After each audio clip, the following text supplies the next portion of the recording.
What's cracking, peeps? Darren McDuffie here, alias Fat Man, helping you become perfectly healthy and toned and conscious. Is self-love selfish?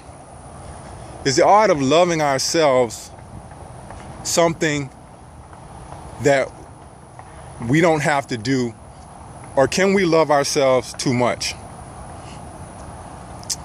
Before I get into the topic, I just wanted to have you put this question in the back of your mind and think about it as you're viewing this video.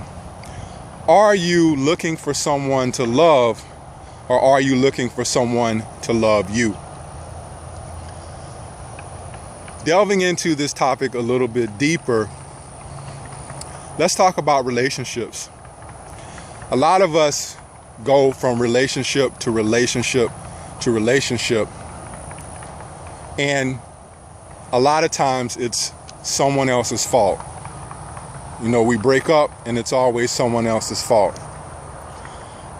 Something I wanted to explore here on a deeper level is when you're looking for someone to love you, chances are they're never going to love you as much as you can love yourself. And there's a ton of people out here who are looking for someone to love them because they don't love themselves. The other aspect of that is we have this stigma in our society that there's something wrong about being single.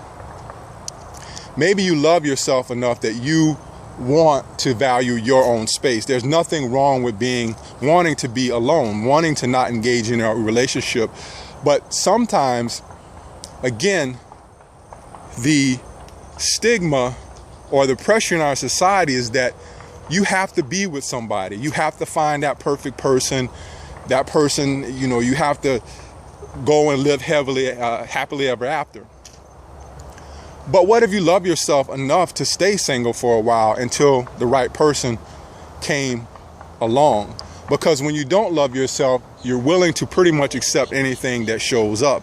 And what you're doing in most cases is bringing yourself or taking yourself through a lot of heartache, which you don't have to go through if you were simply able to sit, to contemplate, to feel what it would be like to have that right person in your life. If you desire that, to have that right person in your life and then have them be attracted to you. You just attract them to you.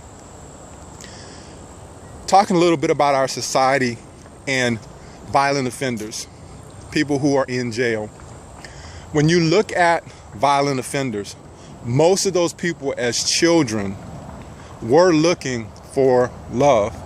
They didn't get the love that they deserved from maybe their grandparents, maybe their parents, and therefore they go out and lash out to people in society. They commit these crimes because no one ever sat them down and told them that even if they're not getting love from those with on the outside, they can love themselves enough to where they don't need that validation for other people. It's always been my notion that hurt people hurt people. I'll say that again. Hurt people hurt people. Another point is you have people out here who are willing to accept anything that comes along, willing to let people talk to them any kind of way because deep down they don't value themselves enough to where they're not willing to just put up with anything. They're not willing to settle for a job that's less than what they want. They're not willing to settle for a boss who talks to them any kind of way. And that's what self-love is. Self-love is just a mirror. When you don't love yourself, people appear to you, things, situations appear to you that aren't in your best interest. When you love yourself selfishly, you attract the right things to you. You attract those things that are on your level. So I asked you in the beginning of the video, are you looking for someone to love, or are you looking for someone to love you?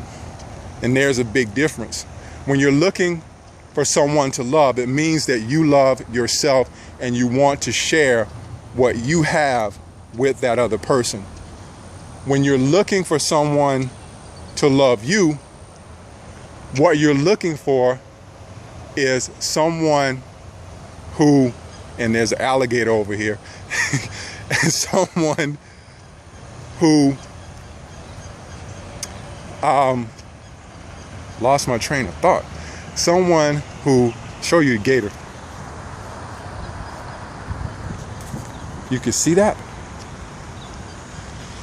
You're looking for someone to love you, then what you're doing is trying to compensate for what you are not allowing yourself to do. You are not allowing yourself to love yourself. I'll be talking more about these concepts on May 21st. If you're in the Fort Lauderdale area, you're in West Palm Beach, you're in Miami, join me at Big Picture Cafe. I'll be joined by 2 other women, Karen and Suki, and we'll be talking about something about exploring, finding the peace within, and I'll be sharing more of these concepts with you. So Darren McDuffie, alias Fat Man, helping you become perfectly healthy in tone and conscious. One love. I'm out.